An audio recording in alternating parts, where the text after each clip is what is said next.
Seoul, South Korea. South Korea is pushing the U.S.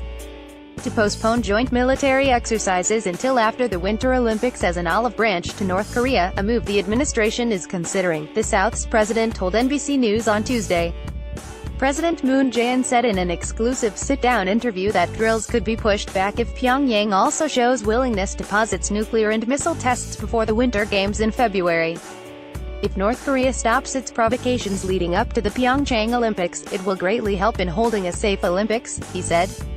Also, it will help in creating conducive atmosphere towards inter-Korean as well as U.S.-North Korean dialogue. The 2018 Winter Olympics will take place in Pyeongchang, 110 miles east of Seoul, from February 9 to Feb. 25, followed by the Paralympics Games from March 9 to March 18.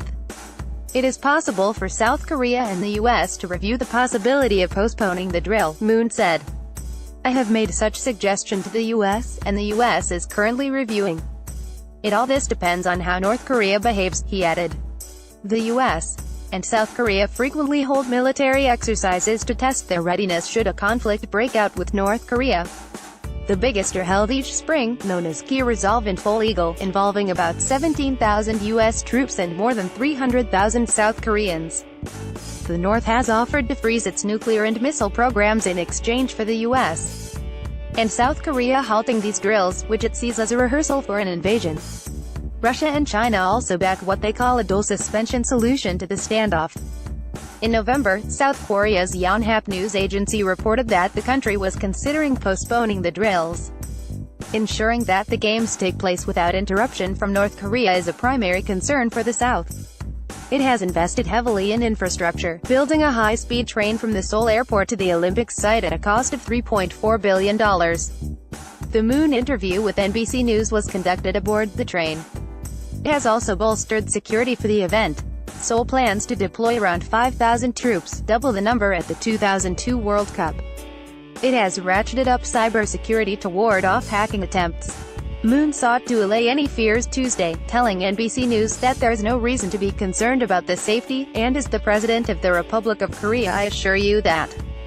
He added, I hope that this Olympics will be able to promote the peace between the North and South Korea and become an Olympics for peace. Ticket sales have been disappointing in the lead-up to the Games, with only a third of the 1.1 million available sold as of mid-November. Nearly 80% of the tickets allocated to South Koreans were still available.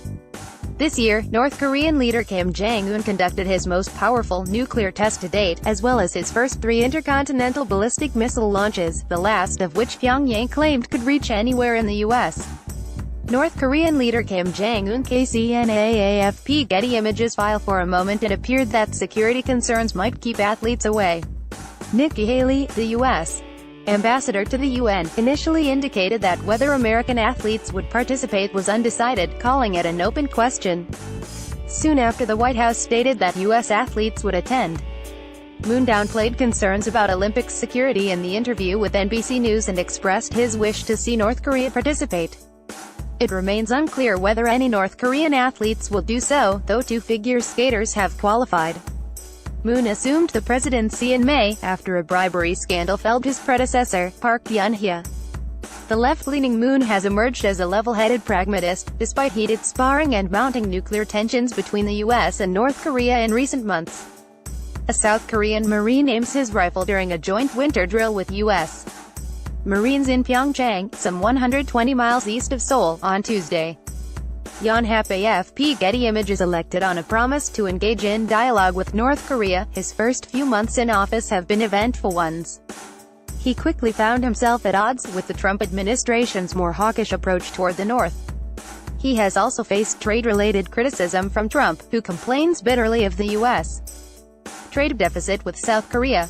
Trump has responded to North Korea's missile and nuclear tests by threatening to rain fire and fury and to totally destroy the country. Moon has taken a different tack, ruling out any offensive military action as unthinkable, an approach Trump called appeasement on Twitter. Though Trump has disparaged negotiations with the North as wasting time, he seemed to put more faith in dialogue after a November visit to South Korea. Kim would do best to come to the table and to make a deal, he said. Relations warmed between Moon and Trump after that visit. Correction, December 19, 2017, 2:05 p.m. An earlier version of this article misstated the last day of the Winter Olympics. It is February 25th, not February 15th.